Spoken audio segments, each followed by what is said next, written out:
Desde Honduras con amor llegó Black Men Soul, para la gente que quería gozar y disfrutar. Black Men Soul in house. Oye nena, alza la mano, quiebra la cadera y sigue meneando, pues esta noche es para gozar. El ritmo Garifuna te va a hacer bailar. Te digo Black Men Soul in house. ¡Va que baile! ¡Va que sube! Black Men Soul in house. No me bandero, no me señor. Black Men Soul in house. Desde Honduras con amor. Black Men Soul in house. No me hablamos, no me eras tú. Black Men Soul in house. Shake your body, baby. Black Men Soul in house. Matrimonio, luba, women. Black Men Soul in house. Where you ready? Black Men Soul in house. Don't you, ready to go? Okay. Así que vamos a hacer algo rico. Travesía, no. Dígate a Wilmer, cama. Ok, va, cama. Dígate a Flaco. Sabor. Chuluguate Black Men Soul. Honsu, Garinago. Honduras, Aguatimaluna. Mama, Palicina. Ok, le voy a baba, debe de lo de Palicita, con bate guay, con guarano, gobe. Bangaba, de que pa, y de que pa, y de que pa, de que pa, boy, de que pa, boy, de que pa, subo, boy, de que pa, subo, boy, boy. Ok, mi gente, estábamos en Belize City, ¿no? Ahora nos trasladamos hasta Puerto Barrios, Guatemala. De Puerto Barrios nos vamos a Labuga, Livisto, pero bailando el te que mira banarigue, era que banidere, era que banidere, era que banidere, era que banito, era que banidere, era que banito, era que banidere, era que banito, era que banidere, era que banito, era que banidere, era que banito, era que banidere, era que banito, era que banidere, era que banito, era que banidere, era que banito, era que banidere, era que banito, Honturana, Palicina, Nicaragua, era que banidere, Epororono,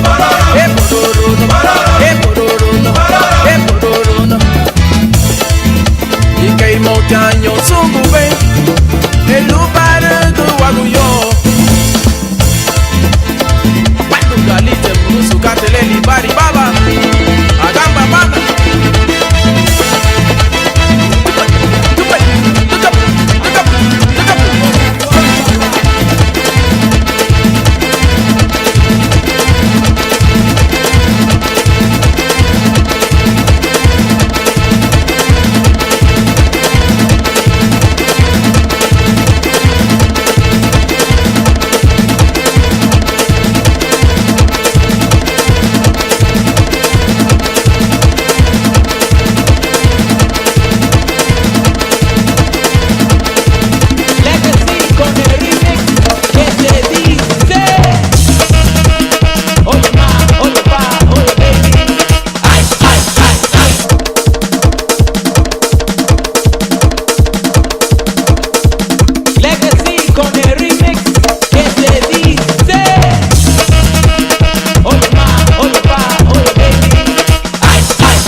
Gulu aku ni bagari, ato banale. Gulu akali reyo na, ibu akali. Gulu akali reyo na, ibu akali. Gulu akali reyo na, una. Maturuti na honda, ni warunugi hamagiye. Rege na pagulu aku ni bagari, ato banale.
Welcome to Garifuna Music and Talk with DJ Labuga. Kemotia, kemotia, kemotia. This is my father Guayard. With love to all of y'all. Yeah, man! Okay, ladies and gentlemen, welcome tonight to Garifuna Music and Talk with DJ Labuga. Another special show tonight. Greetings to all of the East Coast, New York, Buitiguño, Los Angeles, Yes, sir! Buitiguño. This is Garifuna Music and Talk with DJ Labuga.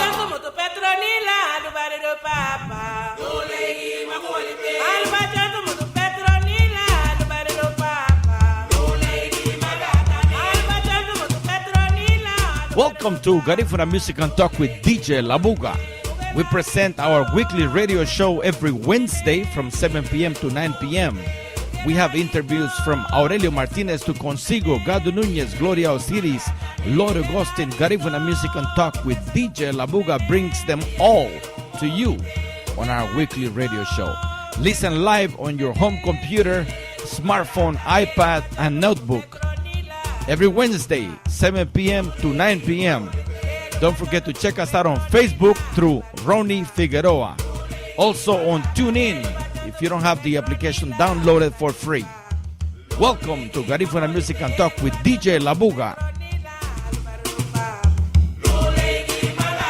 Yes, ladies and gentlemen, welcome to Garifuna Music and Talk with DJ Labuga. Tonight we have Mirtha Colon. Mirtha Colon directamente desde Trujillo, Colón, Honduras, via New York, the Bronx. Aha. In a few minutes. With love to all of y'all. Yeah, man!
¿Qué motea?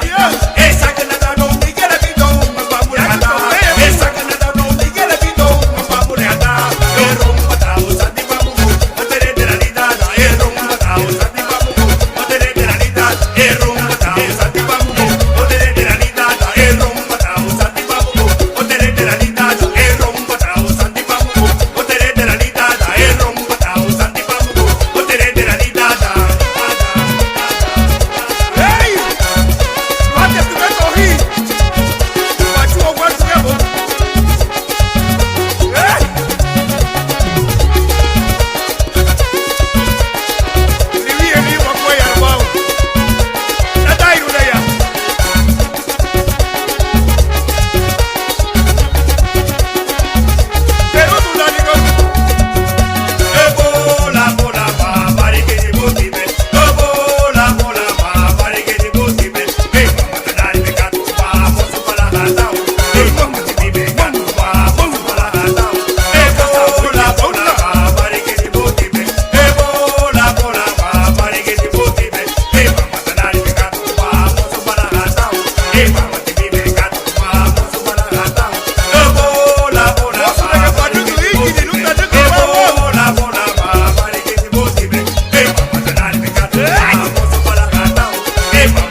ladies and gentlemen.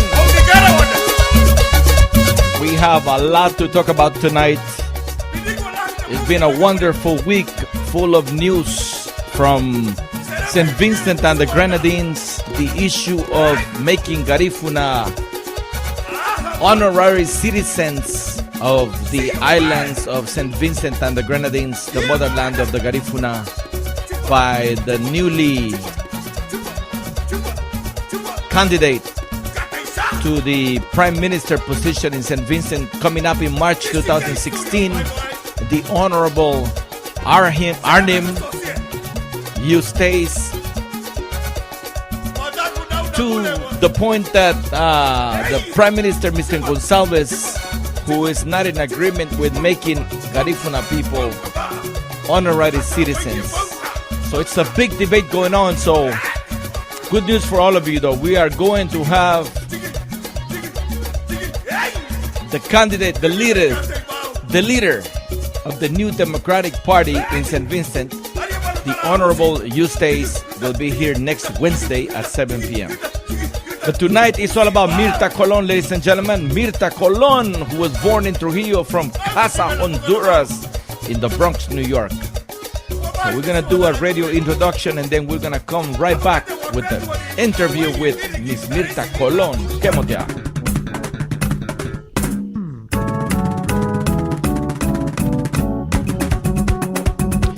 Welcome to Garifuna Music and Talk with DJ Labuga. We are live from the studios in Long Beach through RadioCentroamerica.com and LMBRoots.com radio in New York. Every Wednesday from 7 p.m.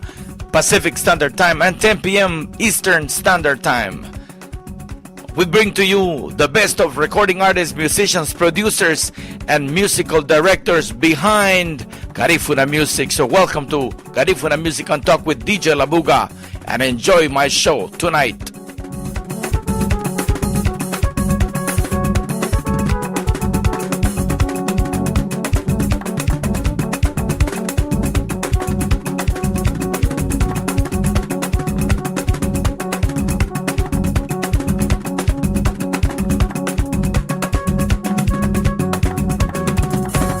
All right.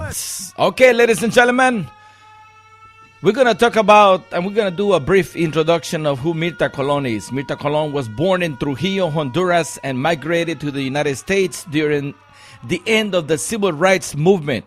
She was able to experience for herself the residual attitudes that remain from the epoch of the USA. Her passion for human rights are what defines her as a person and a community activist. Her experience as a clinical social worker helps her ease the work with the community and make her well qualified as the executive director of Casa Yurumin. Ms. Colon is a board member of the National Alliance of Latin American and Caribbean Communities, NALAC, and she is also an advocate for public policies that address the root causes of migration to the United States and solutions that will help us live a better life in our countries of origin. Ladies and gentlemen, welcome to Garifuna Music and Talk with DJ Labuga. We are live through www.radiocentroamerica.com from Los Angeles and LMBRoots.com radio in New York, and we are live worldwide.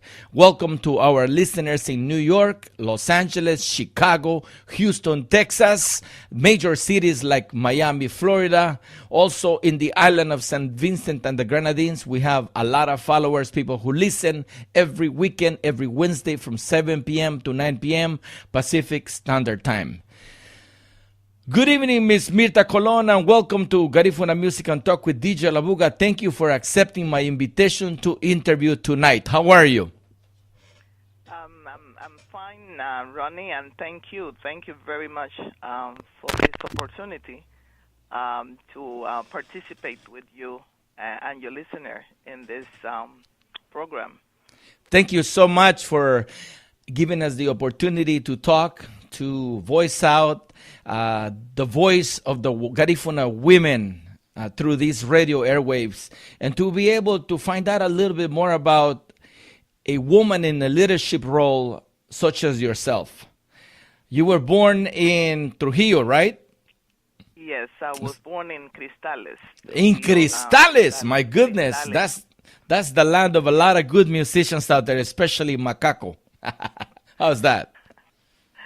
Yes, I was born in Cristales, Trujillo, and then migrated at early age to La Ceiba. By the age of 5, I was already living in La Ceiba, but we were like kind of going back and forth. I will begin the school in La Ceiba, finish it in Trujillo, begin in Trujillo, and finish it in La Ceiba. Wow, so that was a lot of traveling. Yes. And then my dad died when I was 8 years old. And then so I was raised by my mom. And my dad was a fisherman and a canoe builder. Wow. And my mom, and he had such a beautiful handwriting. But my mom did not know how to write and read. And she was, working all the time. But because I'm the youngest one in the family, so she was like kind of, we were always talking. And then my siblings, they were already on their own, so I was the only one at home. So I had the opportunity to enjoy time with my mother, and she will be the one who will storytelling at all time. So Wow. I do that. Even in the organization, I'm always saying things that my mom said, and my mom said because we had that relationship with my mom. Thank God. Wow, that is beautiful, beautiful upbringing. Yeah. So, what Yes. do you remember growing up in Trujillo? I know Trujillo is a very ancient city. It's a city with a lot of history, especially for being the place where Garifuna landed for the second time after they came from Port Royal in Roatan, and they came into the mainland of Central America. I remember many things from Trujillo. I remember that people were like kind of. I remember that there was a saint that will come to your house this month, and then everybody will come and pray in your house this month, and will come to my house next month, and then and Caton they call it. Caton. I don't know what that means. And it will go from house to house every month, and then everybody will follow the saint in going to the different houses. People will join each other, like kind of woman will make a group if they go to the La Milpa. Their milpa, they will not go by themselves, but they will go like 4, 5, 6 people. So I always know that there was a way of a system already in place in our community at which people do things together. And I remember when my grandmother was going to do cassava, and then the whole, a lot of friends, neighbor will come and join, to help her in doing that. And if one of my mom cousin will go to fish, and then we for sure we were gonna eat fish because we were gonna get from that. They were gonna send us. I see. When someone cook whatever my grandmother cook, she will cook.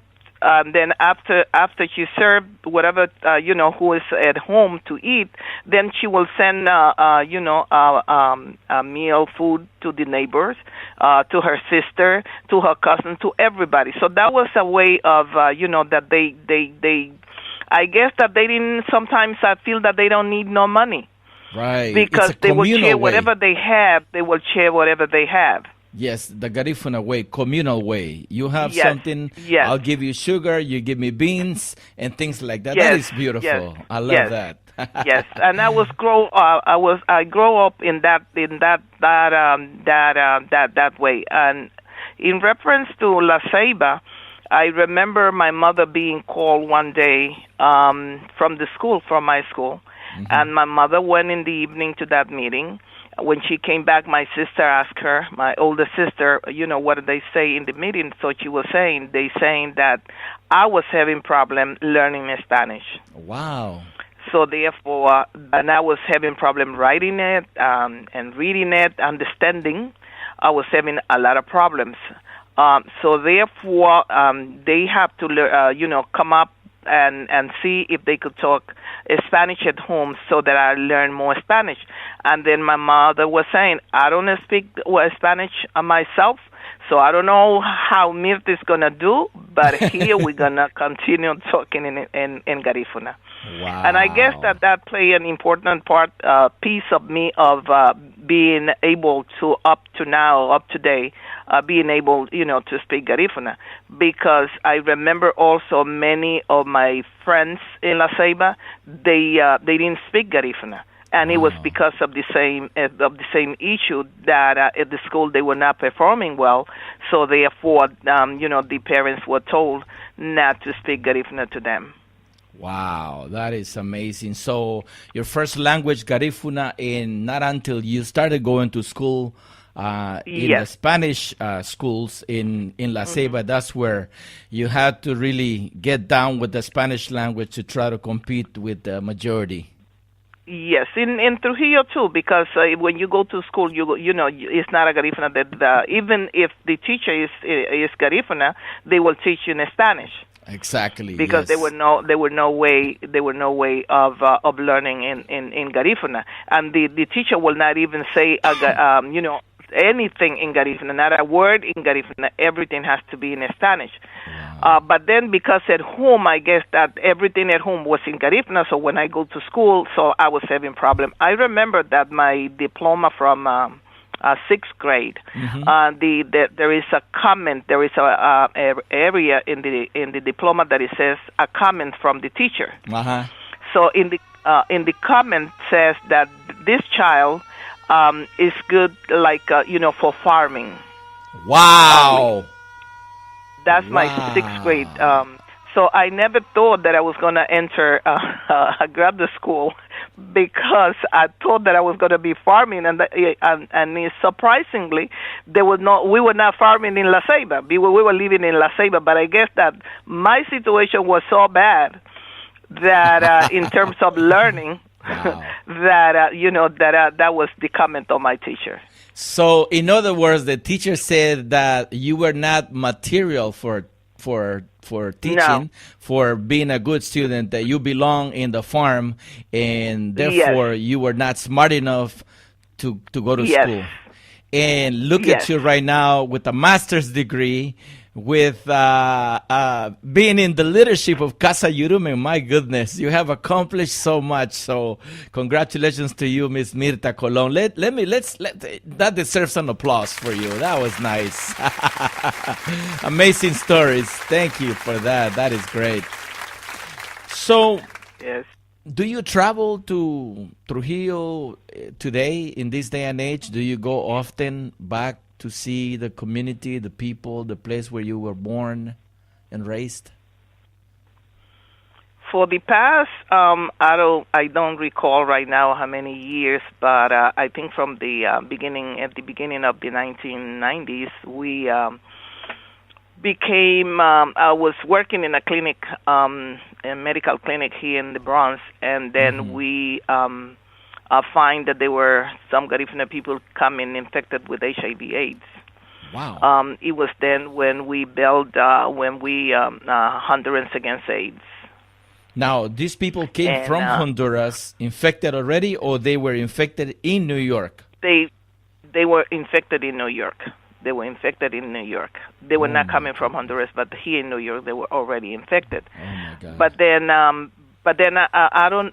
At that time, I wasn't sure how was the situation in Honduras, and then I tried to make a contact, and then Mugama was already here, I got in touch with Miss Nietzsche. At that time also, FEDONI also was active, which is the Federation of Honduran Organization here in New York. So I got in touch also with them. But I thought that it was, like kind of 1, 2, 3 people who were infected. It was then after I investigated that in Honduras also our community was being affected by the epidemic. Wow, that is so, amazing. So in 1992, we organized here in New York, in the Bronx, and then it was then we had then Hondurans against AIDS since then. Let's go back. Let's go back a little bit. I don't want you to jump the gun because we are going to talk about the work that you're doing with HIV and AIDS a little bit later when we get to that question. But for now, I want you to focus on you traveling back to Honduras for the sake of just coming to see your family, to try to stay connected. That's what I meant. And then we'll get into the HIV and AIDS issue. Mm-hmm. I guess that the reason that I mentioned the HIV and AIDS because I go to Honduras and I don't even see my family. I don't even go and visit because I don't have the time to visit. Oh, I see. And so it's because all my trips to Honduras or to any other country of Central America for the past probably 20 years I haven't taken vacation. And when I travel it's because I'm working. Oh, I see. Wow, you're a hardworking woman. God bless your heart, Ms. Mirtha Colon. You have been doing such a great job, and we'll get into that a little bit later. But so let's go back to your parents again. How much they influence you in you being successful, having that drive to succeed today? Who was that person, or who were the people who influenced you to have that drive to be the Mirtha Colon that you are today? I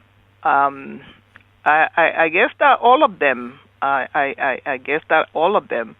Like I say, I'm always here telling my grandchildren, telling my colleagues here in the group. I'm always, like kind of mentioning, my mom, that she always, like kind of, telling me things about history about the family, things about someone in the family.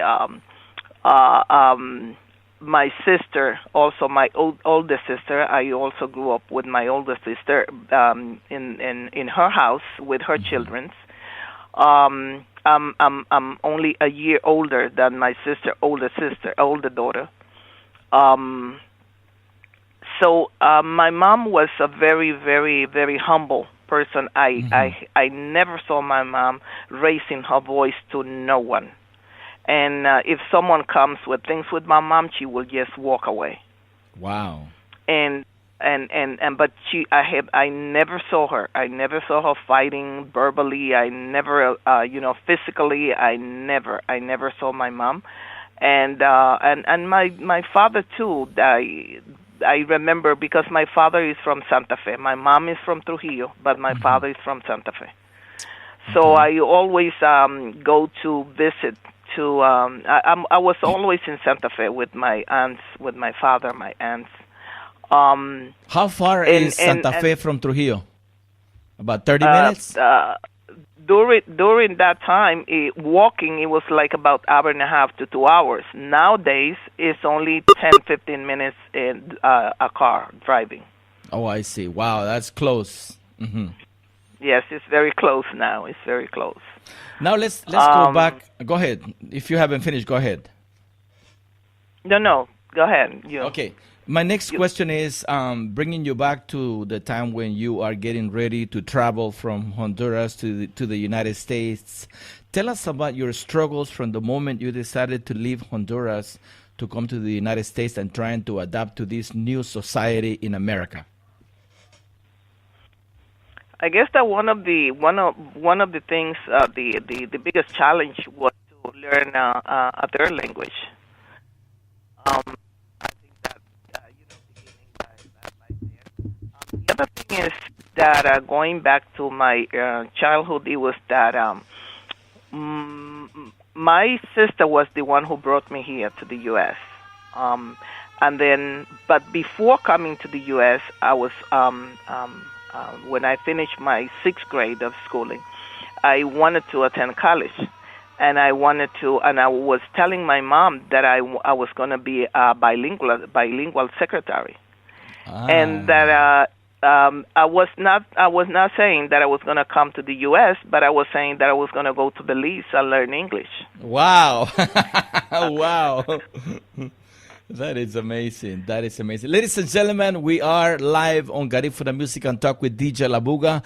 We have on the line a great Garifuna woman, the leader of Casa Yurumen. She is the president and the CEO of this wonderful place. It's an actual location in the Bronx. It's Casa Yurumen, where a lot of things are going on today.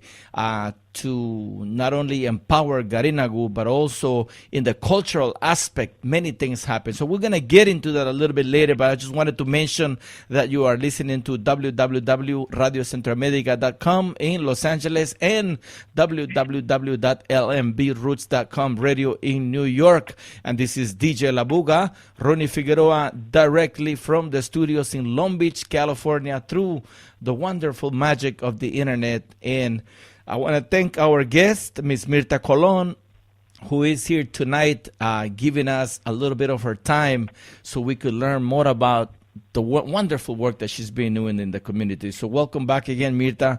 And my next question to you would be, where did you attend? Well, you already mentioned that you went to school in La Ceiba, in between Trujillo, right? But once you get to the United States, tell us about high school, college, and university. Then I pushed myself to get a GED. I didn't attend the high school here, even though that when I got here, I believe in February, and my 18th birthday was in April. So I celebrated my 18th birthday here in New York. Wow. And then I was like pushing myself that I needed to go to that school that I had in my mind, that I needed to attend school. Then I went to get my GED, and after that I went to register to college here. Of course, it took me a long time. I went from I had my associate degree from Hostos Community College, and then I registered at Lehman College, but because I was working and attending school at the same time, it was very, very difficult. So one of my colleagues at work told me about Boricua College, because Boricua you could work academically at home. And then only attend school certain days. So I went and registered Boricua, and I had my bachelor degree from Boricua College. Oh, great! And then from there, I said to myself, but with the bachelor degree, you still need to push a little bit in order for you to make it. So I went and registered at Fordham University, and I have my master's degree in social work from Fordham University. Well, congratulations on that. So that was in the 1990 that I had my and then since then I had all my my licenses here to work in the state of New York. So in 1990, what was the year you graduated with your master's degree? 1994. 1994. Wow, that's way back in the 90s. That's where a lot of migration happened from Central America. A lot of Garifuna people were still coming in the 80s and the 90s. It's lots of them that were coming through the borders, and of course with visa and merchant marines as well. A lot of them stayed, right? That is wonderful. Well, congratulations to you, Mirtha. I think you were focused on what you wanted to do, and you accomplished the things that you did because of your persistence. You knew what you wanted. So let's go ahead and take a little break, Ms. Mirtha Colon. I'll let you go and drink some water. We're going to play some music right now, and we're going to come back in about 3 minutes. How's that? Sure. Okay, good. Thank you so much. Ladies and gentlemen, we'll be back with more of Mirtha Colon. This is Garifuna Music and Talk with DJ Labuga. And we're live and direct from the studios in Long Beach. This is Labuga.com. When we can the Labuga, our go in the club. When we can the Labuga, our go in the club. When we can the Labuga, our go in the club. When we can the Labuga, our go people run, people ball, people jump on the floor, people jump in the water.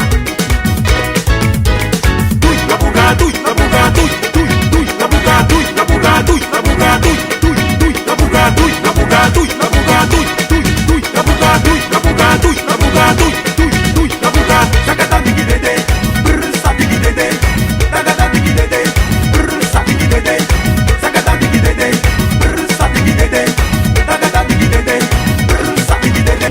This is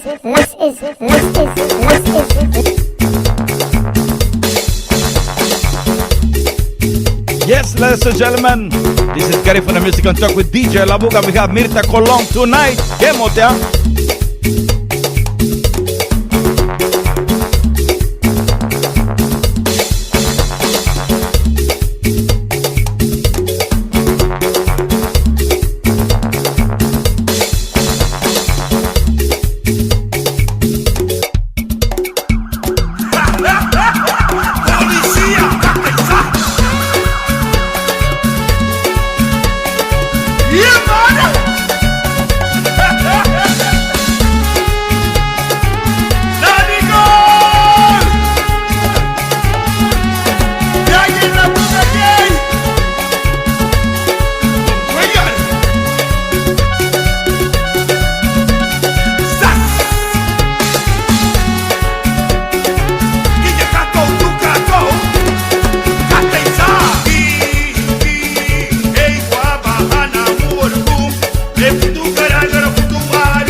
Esta es la música de Cuellar.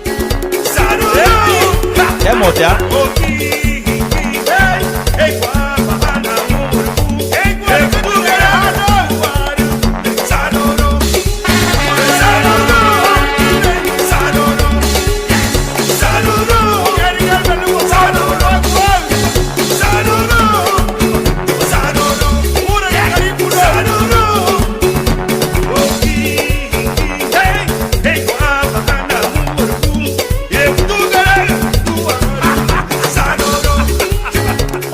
and gentlemen, we're back. We're back.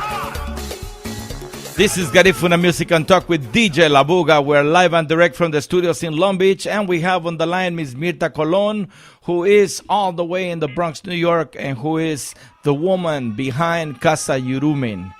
Mirtha Colon is from Trujillo, Colon, Honduras, and she has been living in the United States since I would say, the late 70s, early 80s.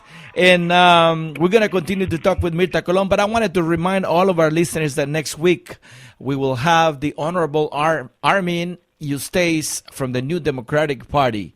He will be making a proclamation to all Garifuna brothers and sisters who live in the diaspora to make honorary citizens of St. Vincent and the Grenadines to all Garifuna people in the diaspora. Yes, Mr.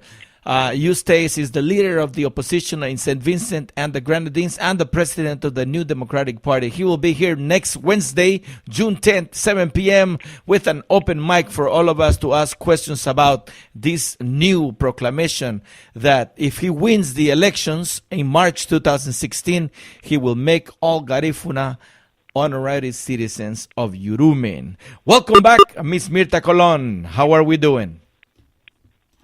We're doing fine. We're doing fine. Great. Thank you so much. I know it's kind of late in New York. What time is it over there? Right now it's 10:34. Okay, we're not going to keep you too long. We're going to try to get you finished in about 30 more minutes. How's that? Can you give us 30 more minutes? Yes. Beautiful, beautiful. Okay, so let's talk about this wonderful work that you've been doing in the community. Now it's time to really brag about yourself because we really care and we're really proud of what you do because you have been able to maintain that cohesiveness in the community in the Bronx, which is one of the strongholds of Garifuna people in the East Coast. What prompted you to start a non-profit organization such as the one that you have? As I said before, it was the HIV/AIDS issue, I believe. And it was Mugama that was here already, and the Fedoni. And then when I learned that there were people that being infected with HIV/AIDS, I went to them and told them about the problem. And then they say, but you're the one who knows about the problem. We will support whatever you do, but you need to be the one to initiate the work because we don't know anything. We don't know what to do. We will not know what to do. That was the word of Nisha Amaya, Antonieta Maximo, who was involved with Fedoni. And then we had a meeting. We called a meeting. And then we talk about the problems, and then that we decided that the best way to deal with the situation it was to form an organization. So we did that in 1992, and that was Hondurans Against AIDS. Wow, that's great. Now, when you mentioned the word Mugama, can you break it down for us? A lot of people don't know what Mugama is. Yes, Mugama means Mujeres Garifuna en Marcha, woman, Garifuna woman in March. Okay, beautiful. Thank you for that. Wow, so there was a purpose behind the formation of this nonprofit organization. Tell us about your organization, its mission, and any future projects. The Against AIDS was to help people learn about AIDS. And then to see, how to deal with the situation within the community, to lower the epidemic within the community. And what we have done so far, we've been able to, for the past 7 years, we were able to get funding from the Ford Foundation. And we have not done that much of work here in the U.S., here in New York, but we have done a great work in Central America. The first 2 years funded by the Ford Foundation was to work. We did work in Guatemala, Honduras, Nicaragua, Costa Rica, and Panama. That was the first 2 years. Then after that, Ford Foundation was not supporting financially work for Costa Rica and Panama. So we only neither the least. So we work only in Guatemala, Honduras, and Nicaragua, and it has been amazing, the work. You could go to Honduras, and especially for the past 3 to 4 years, we've been working mainly with people living with AIDS. And what is the work that we have done? The work that we have done is to empower them in order for them to be able to get the to be able to talk and be able to obtain an enough resource for them, for their daily living. Let's say, like in Trujillo, for example. In order for them to go to the clinic, they need to. They say in the clinic that they're not charging them for the medication, but they have to pay some a small amount. We're talking about probably 200, 300 lempiras that they need to pay every month, but they don't have it because these people, they don't work. Not everybody has a relative in the U.S. Even those who have relatives in the U.S., they don't send every month sometimes. Wow. So the work was done, and then people stopped taking their medication because they may go and take and pick up the medication. They may go and pick up the medication, but then they will tell them, okay, this month I'm going to give you the medication. You're not paying. You don't have the money, but you make sure to bring it next month. And if you don't have the money for the next month, then you are ashamed to go and ask again, right? So you stop there and taking your medication because you don't want to go, and because you see it as they doing you a favor. You seeing it as, it's embarrassing to go and not having the money. So that was the work that we did with the human rights in Tegucigalpa and the people living with AIDS, with the Department of Health.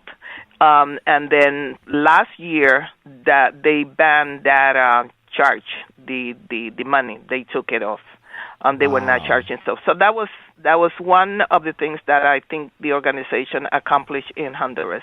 The other thing that we accomplished was that in the 3 countries we have what we call Fortalecimiento Afro. This is a conference only of people living with AIDS. In the 2012 we had it in Livingstone. Mm-hmm. In the 13, we had it in Nicaragua in Bluefield. Last year we had it in Triunfo de la Cruz for 3 years. So we're taking it to Panama, and we in that conference with to bring African descent people living with AIDS from Central America, we have from 120 to 130 people every year. Wow. And that is we consider that a big accomplishment. And most people who attend, those are people who are already saying, "I'm a person living with AIDS." Wow. So I think that we have done a great job in the region, doing that. And so that's one. There is another one that we call it also Reunión de Familia, family reunion. Mm-hmm. We call it, and also is also to bring together people living with AIDS so that they could share the information and they could influence each other to be able not to be afraid of the epidemic, not to be afraid of no one, and to say, "I'm a person living with AIDS." So that's the job that we have done there in Central America with HIV/AIDS, around HIV/AIDS. Wow, this is amazing. This is great. I mean, all these things going on behind our backs, and not a lot of people know the type of work that you've been doing in the community. So congratulations, and my hat's off to you, to your organization, Honduras Against AIDS. And so once you establish your reputation as a person who knows how to administer the monies of such a big, responsible commitment such as this, how was Casa Yurume born? Casa Yurume was born because we needed a place also here in New York. We needed a place to,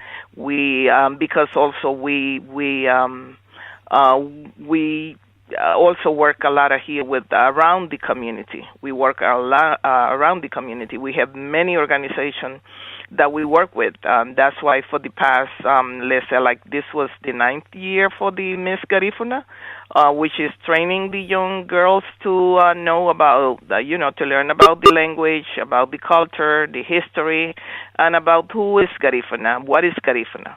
Right. And so then we needed a space to be there and do whatever needs to be done from a specific place. And also, Casa Yurumen is used by, we have like about 10 groups that they meet there. They meet there on, every week. For the weekends, it's always busy. Wow. It's always busy Sunday, Saturday, Friday. It's always busy because the different groups will, let's say, like Soncor from Corozal, which is a group from Corozal, Patronato de Rio Tinto, Patronato de Organización of San Antonio. All of these organizations, they meet there at Casa Yurumen constantly. We have the football league. They also meet there on a weekdays.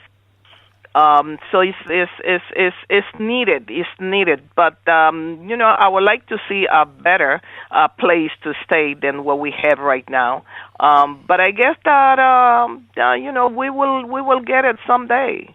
Yes, no, definitely having what you have is wonderful. We always hear about Casa Yurumen here in Los Angeles, and I'm sure a lot of people in Belize, in Honduras, in Guatemala, in Nicaragua, they also hear about Casa Yurumen because a lot that's going on happens there at Casa Yurumen. So I'm looking at your website, Mirtha, and casayurumen.com.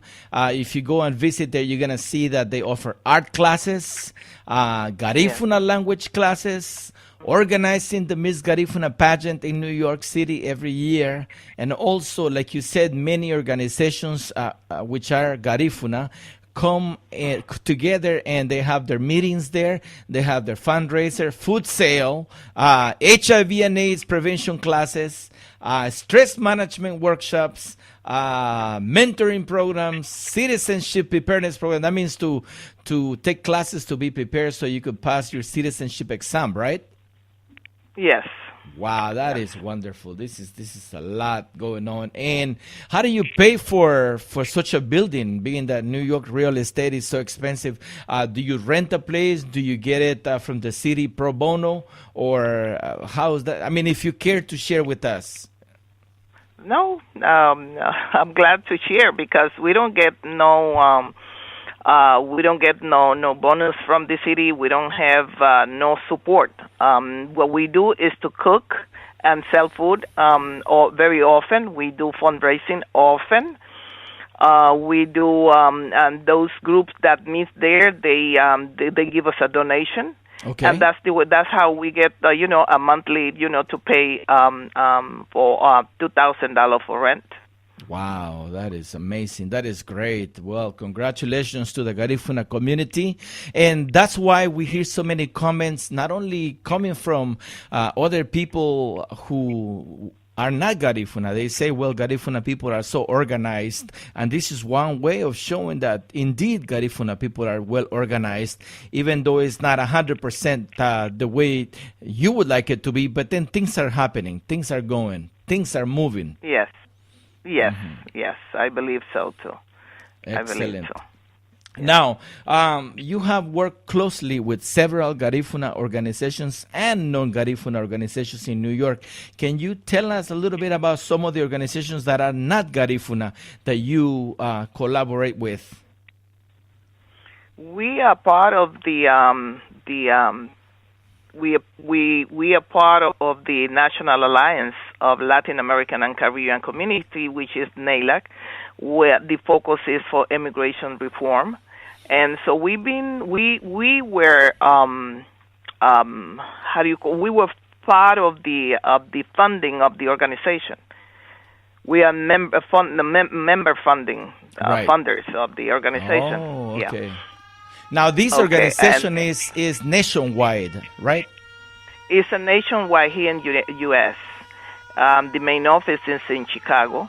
The president, now, I think she's not in Chicago. But we have organization all over. We have organization in Los Angeles. We have organization in Florida, here in North Carolina, South Carolina. We have organization all over the U.S. And most of the organization are of Mexican immigrants organizations. Oh, okay. And we have also organization from El Salvador, Salvadorian, Guatemalan organization, and I believe that we are the only black people within the organization. Oh, wow. Okay. So we, yes, go ahead.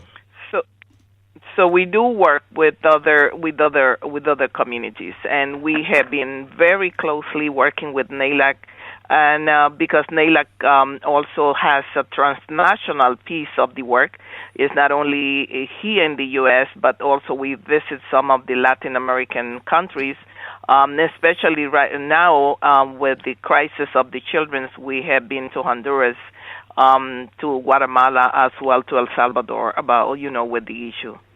Wow, that is great. Now, I mean, as you were telling us the development of this organization called NALAC, a lot of things were going through my mind, and some of them were like, I remember when we met here in Los Angeles, you came from New York through one of the NALAC's workshops, and we were invited. Yes, I think we were the only Garifuna organization in Los Angeles that was taking part of it, and I thank you for that and for extending that invitation, because we received a phone call, Sure. and so we made the time last minute, but we made it and we enjoyed it, and we were able to meet you, Mr. Celio Alvarez, and many other people who work closely with you in New York.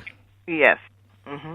Yes. We went like about, I think we were like about 10 people from the Garifuna community who traveled to Los Angeles at that time. Wow, yes, indeed. Now, because of the work that you do in the community, I am sure that you have had many accomplishments that you want to share with the community. What are some of the accomplishments that you could tell us about as a whole, right across the board, from all the stuff that you do? I don't know where to begin, but I could say that. Oh wow! Be modest. It's a lot of them, I know. I don't know where to begin, because I don't know if I call it accomplishment or if I call it more problems. Headaches. And I was recently elected president of the Central American Black Organization. Wow! Congratulations! Yay! Nice. Very nice. Congratulations on that. Yes. I think I'm the first female, and the organization is gonna in August is gonna have the 20 years of being also created, and we have organizations from we have like 32 organizations all over Central America. We're talking about from Panama, from Costa Rica, wow, from Honduras, Guatemala, Belize, Nicaragua, and we have other countries like who had participated in some of our assembly, like from Colombia, and who Peru, and they are very interested in joining the because I believe that is the only regional black organization in the region, and probably the only one in America. Wow. That is amazing. Ladies and gentlemen, this is Garifuna Music and Talk with DJ Labuga. We have on the line Ms. Mirtha Colon. She is the woman in the leadership behind Casa Yurumen and Honduras Against AIDS Incorporated. She is located at 874 Prospect Avenue in the Bronx, New York, 10459. The number, if you want to call Casa Yurumen, is 718-991-2233. Again, the number to call is 718-213-5439. You could call any of these numbers, or you could reach Mirtha Colon via email at Colon, M-I-R-C, let's do it again, MIRCOLON at AOL.com. So that's the email, and the information is also online. If you go to www.casayurumen.com, you should be able to get all the information you want in case you want to inquire about any of the programs that are going on in Casa Yurumen, like the art classes, the Garifuna language classes on a weekly basis that meets on Saturdays at 1 p.m. The Miss Garifuna pageant in New York City, which takes place right there, the rehearsal and all of the preparations at Casa Yurumen, and of course other programs such as HIV and AIDS prevention, stress management workshops, and many, many more. So do visit the website. It's again www.casayurumen.com. So this is Garifuna Music and Talk with DJ Labuga. This is radiocentroamerica.com, and in New York, lmbroots.com radio. Ladies and gentlemen, we're live and direct from the studios in Long Beach, and we have on the line Miss Mirtha Colon. How about taking a little break this time, Miss Mirtha Colon, so we could drink some water, clear our throat, and come back with the last part of the interview? How's that? Sure. Okay, here we go. Thank you so much. All right.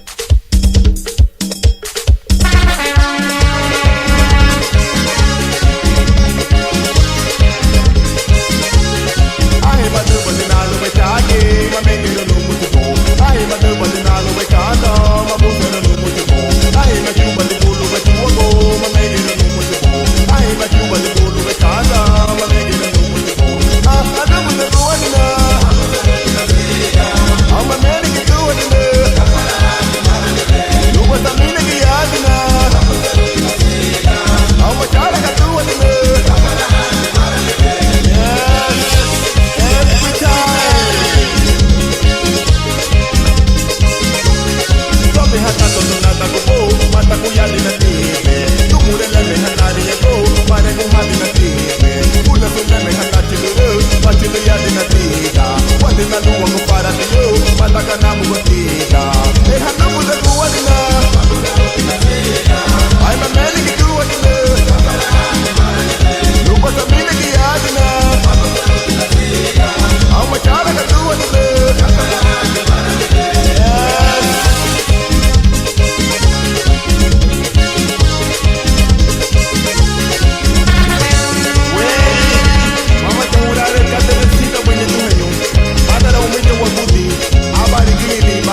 That was a very appropriate song right there. Mabu Salutina Sida.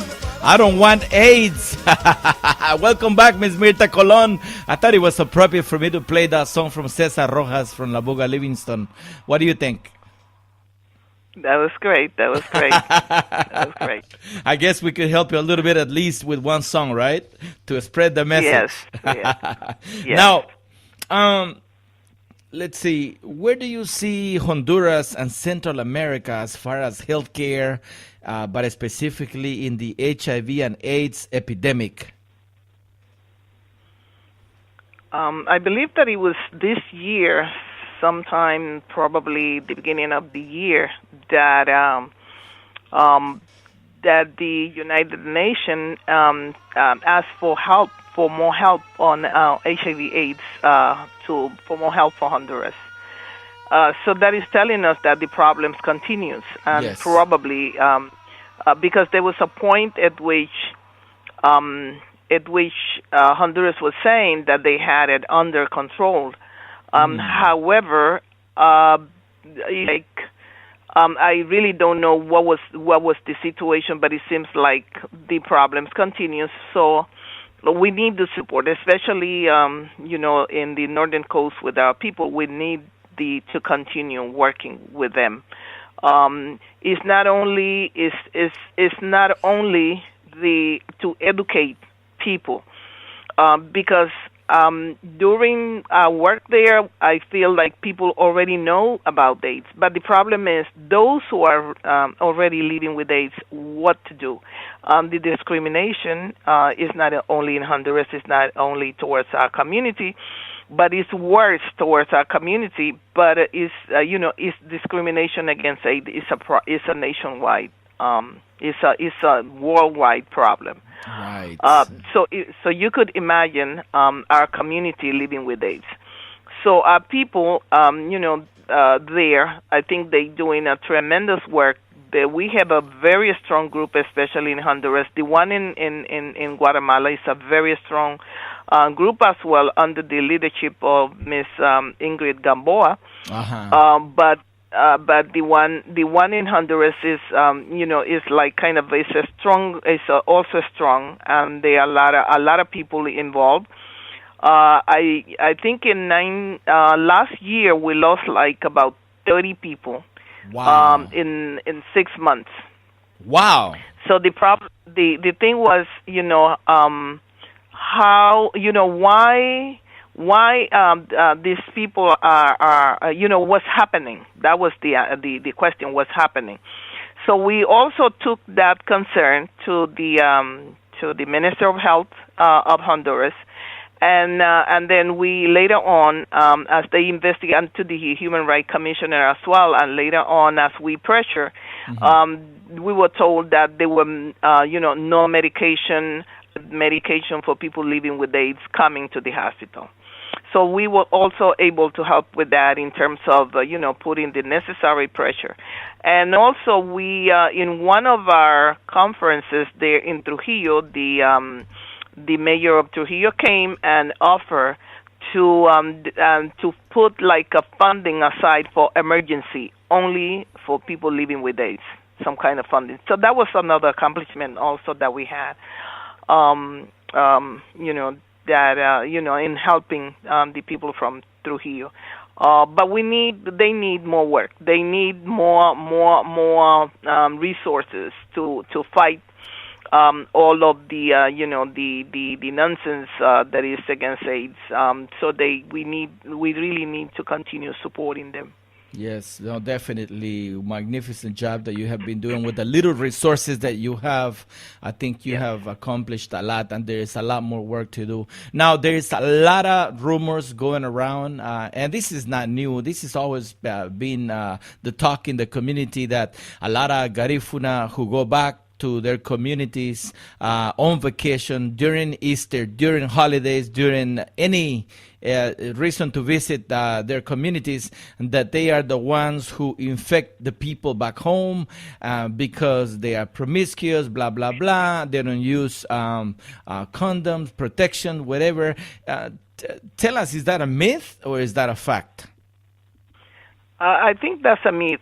I think that's a myth. It's not a fact.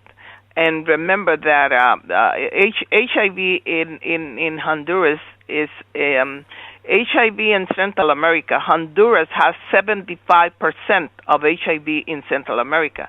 Wow. But it's not HIV in Honduras is not only in our community, but it's the whole country. So we will not call our people promiscuous, meaning then the whole country is promiscuous then. But we are concerned about people because we have less resources to fight it. Okay. Wow, thank you for that. The education is important because the rumors come and go. Same thing happens in Belize. They say that people who travel to Belize, they go to their communities in Dangriga, in PG, or Sembite, or whatever, and they are the ones who are infecting the girls and the men back home, blah, blah, blah. You know how it is with these rumors with HIV and AIDS. So we need to eliminate a lot of that, and let's concentrate and let's focus on the work, on how to prevent the spread of AIDS and HIV. Yes, yes. Now, how can people help you and your organization if they want to help us as volunteers or simply donate, or what's needed? Oh, we need everything. We need everything. Remember that we work a lot with HIV/AIDS, but it's not. We don't only work with HIV/AIDS. We work with other problems that the community has. We work with youth people, young people. We are looking for mentors right now. Mentors, good model for the kids. We need help. Okay, ladies and gentlemen, we're going to call back. We're going to call back Ms. Mirtha Colon. We just got cut off. So in the meantime, we're going to play another HIV and AIDS song by Jess Flores. It's a killer. Yes, my people. This is just Flores alongside H Daddy and Edwin Martin.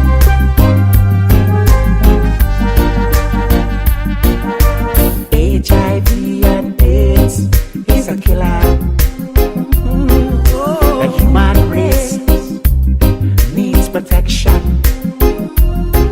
Our government, please pay attention. Our people, please. It doesn't matter if you're young or old. It doesn't matter if you're rich or poor. It doesn't matter if you're young or old. It doesn't matter. Okay, we're back. We're back with Mirtha Colon directly from the Bronx, New York, and this is a very important project. HIV and AIDS is a killer. So, Ms. Mirtha Colon, we were left out on the donations. How could people help when the communication cut off? Yes, I was saying that we will accept any way of supporting us, whether that is financially, and we are tax exempt, and so we could provide a letter of a tax exempt letter, whether that is with their time traveling with us, if they know how to educate about AIDS or any other medical problems, human rights, but whatever the person is able to do. We need everything.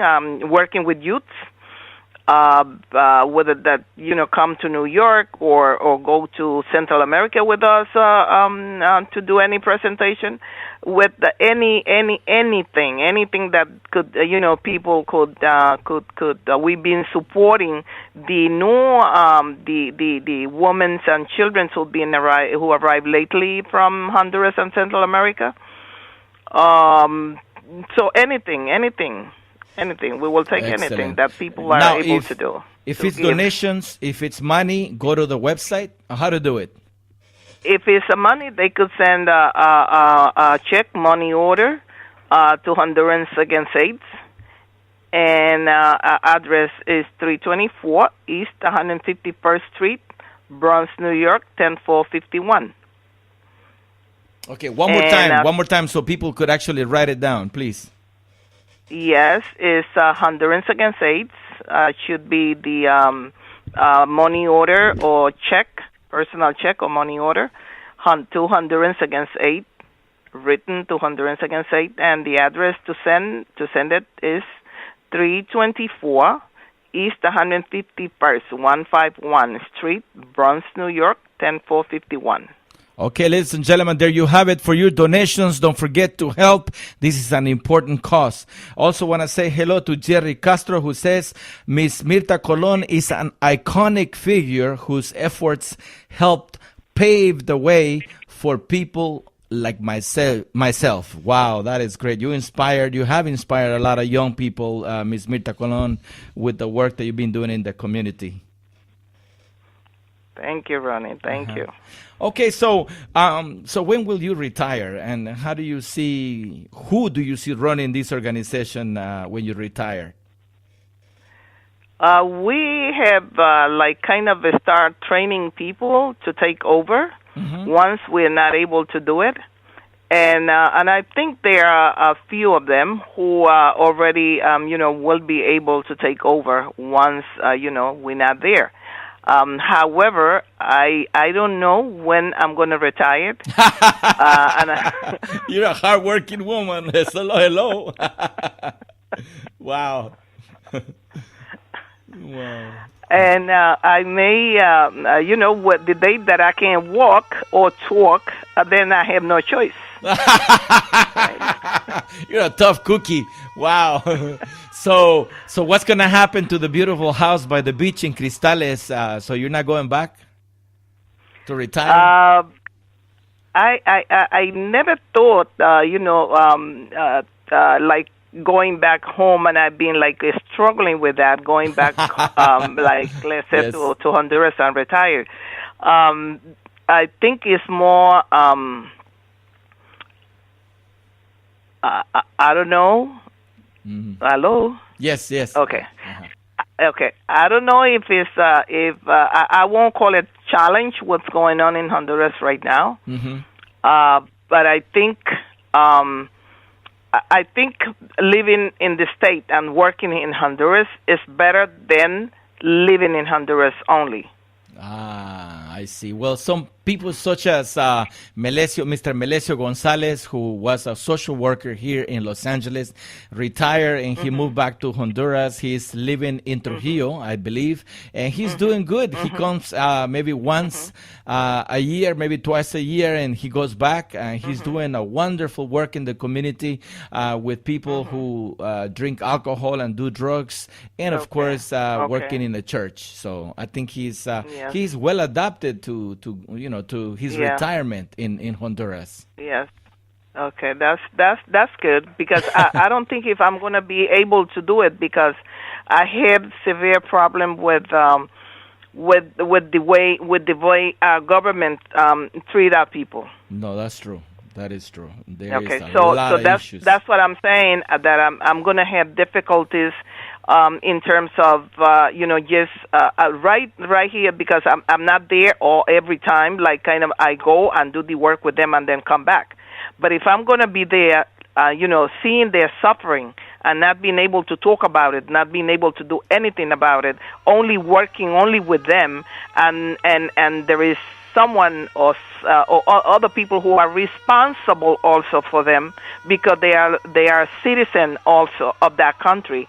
So I have severe problem. I'm going to have severe problem with that. No, I really applaud your efforts. I think you are right. I second that, and I think you're right on point. I think there is more work to do as far as the rights for Garifuna people in Honduras. There's a lot of violations going on as we speak right now, with the land rights, with education, with history. There is a lot of work to be done to include more of the Garifuna history into the history lessons in the books in the whole country of Honduras. So there is a lot of work to do, Ms. Mirtha Colon. So let's take it back to the beautiful Garifuna beauty pageant that you organize year after year.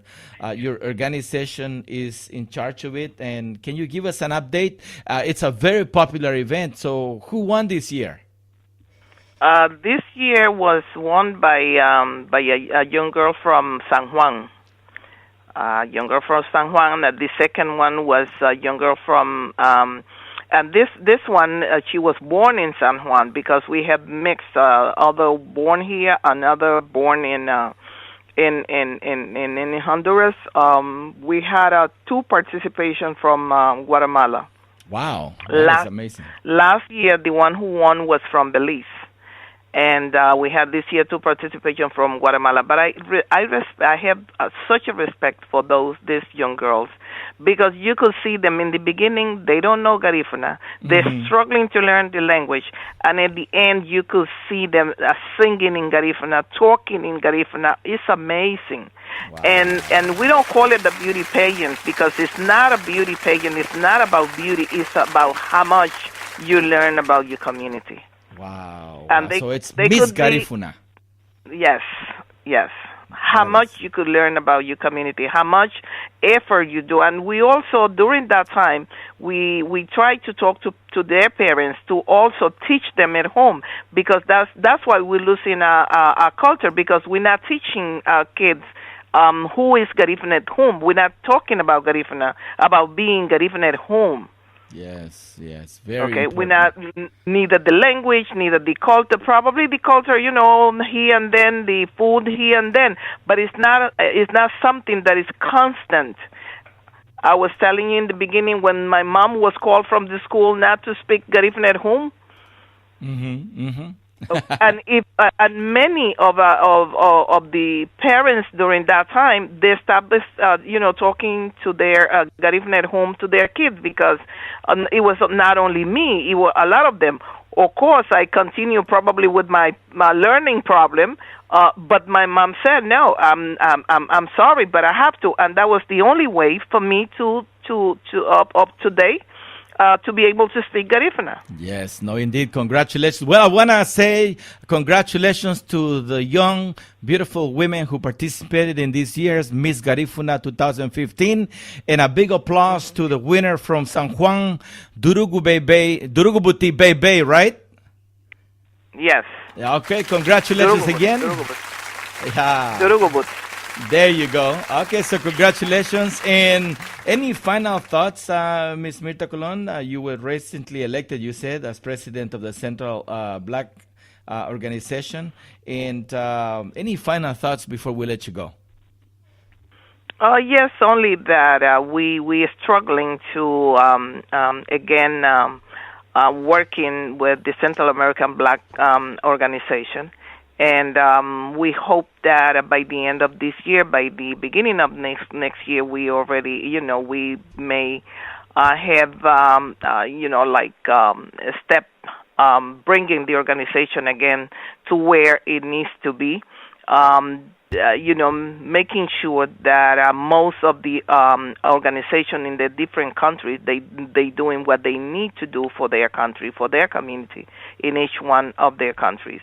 So we're trying our best to bring the, because we have also had a lot of problems within the organization, but the important thing is that we are trying our best to making sure that the organization is there and that will continue the struggle for the African descent of Central America. Wow. Thank you so much, Ms. Mirtha Colon. Congratulations on all of your efforts to make Garifuna a better place in the Bronx and for allowing other organizations to congregate and do the things they do to maintain the culture alive. We love you. We thank you for giving us the opportunity to talk to you, to know more about you. We are going to record this interview and we're going to put it up on our GAHFU link. It's under the GAHFU channel link, and we'll make it available for those people who missed the interview tonight so they could listen to it on demand anytime, anywhere in the world. Thank you so much, and Buitigunyo and Bongyu Buma. Thank you, Ronnie. Thank you, Ronnie. Buitigunyo ge namule. Bongyu ge Buma. Sereme. Ge hamasumo. Ayo. Sereme. Ayo.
motea.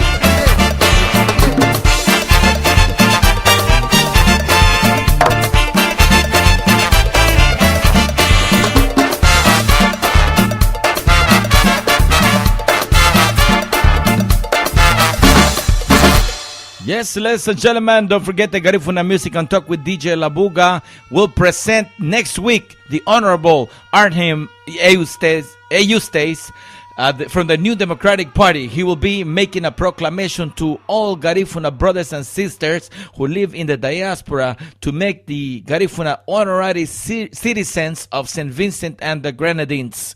The Honorable Eustace is the leader of the new opposition in St. Vincent and the Grenadines and the president of the New Democratic Party.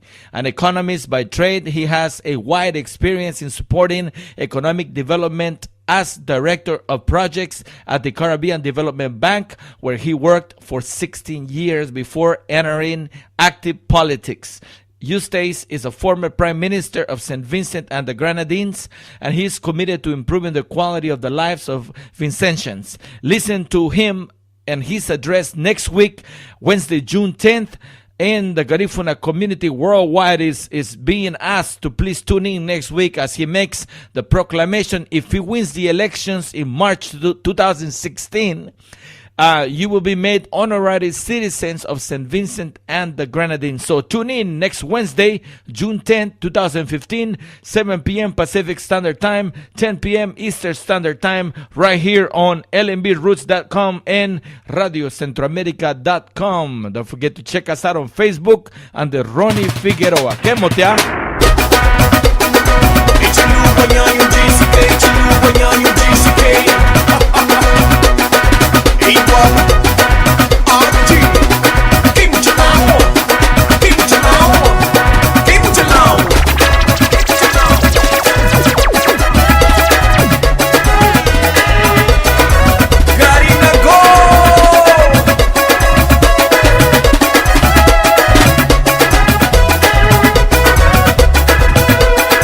Yeah, my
Welcome to Garifuna Music and Talk with DJ Labuga. We are live from the studios in Long Beach through radiocentroamerica.com and lmbroots.com radio in New York.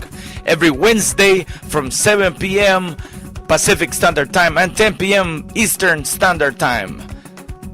We bring to you the best of recording artists, musicians, producers, and musical directors behind Garifuna Music. So welcome to Garifuna Music and Talk with DJ Labuga and enjoy my show tonight.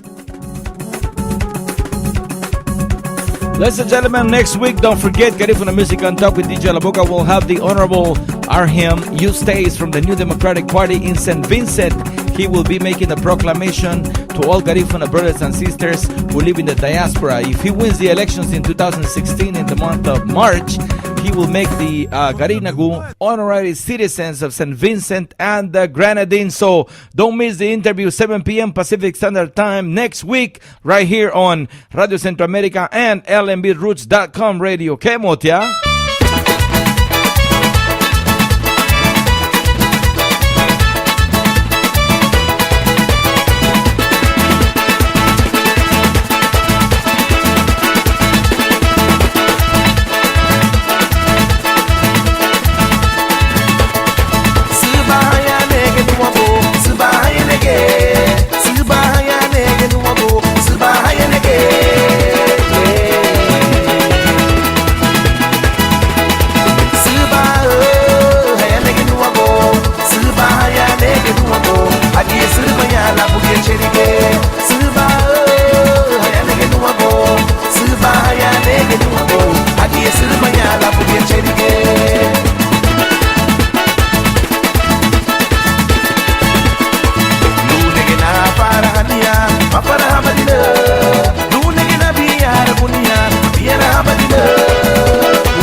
Friday night, sweeping got the wicked. Hey, Saturday night, they say we got the remedy. Sunday morning, we got the money. Monday morning, we'll pay some bills. Alvin paid, sweet pain, under the rain, with the pain, don't delay, with the pain, like Alvin paid. Hey, hey, under the rain, like Alvin paid, sweet pain, under the rain, with the pain, don't delay, with the pain, like Alvin paid. Hey, hey, under the rain, like Alvin paid. We got the pain. That's right. Then say we don't know about sweet pain, baby. Hey, then say we don't know about. Yeah, go feel pain, you been the right of Berlin. Go feel pain, you been the right of Berlin. Under the rain, hey, under the rain, hey, under the rain, yeah, under the rain, under the rain. We got the pain, we got the pain. Let's go. Wicked, big up to late great Alvin Payne. We look forward to Northall. Sweet pain of Ferguson. Alvin Payne, sweet pain, baby. Listen, we make the hits. We are number one. We don't play no game. We the sweet pain. You know why? Sweet pain. Under the rain. With the pain. Don't delay. With the pain. Like Alvin Payne. Hey, hey, under the rain.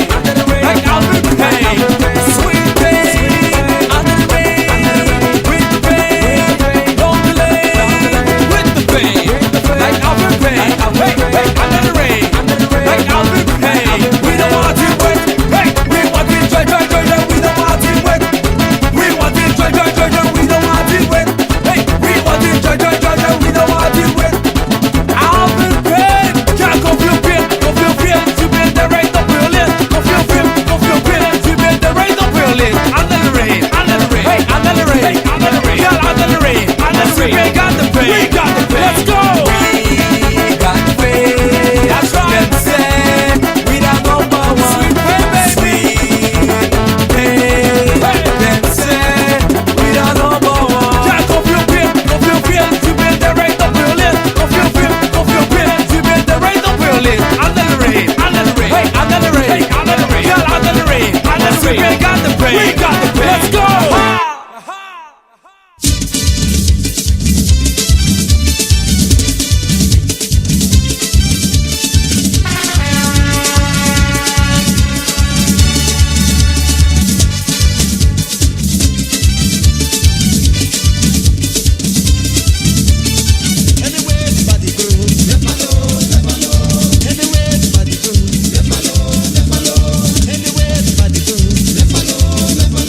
It's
believe.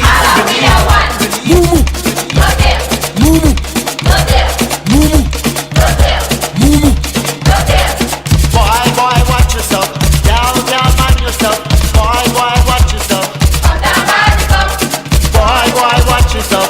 Gal, gal, man yourself. Boy, boy, watch yourself.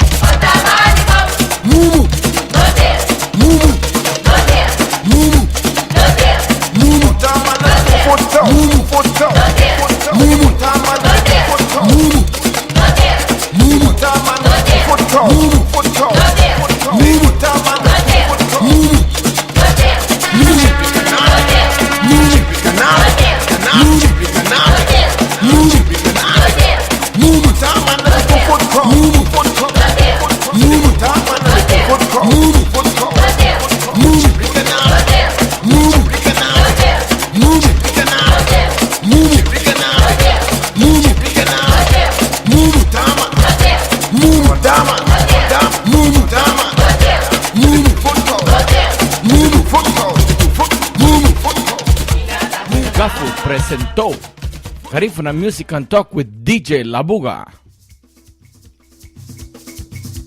Es un programa semanal de 7 de la noche a 9 de la noche todos los miércoles a través de www.radiocentroamerica.com en Los Ángeles y www.lmbroots.com radio en Nueva York. Tune in next Wednesday again for Garifuna Music and Talk with DJ Labuga. We're live and direct through www.radiocentroamerica.com and lmbroots.com radio in New York. Wednesdays from 7 to 9 p.m.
Labuga.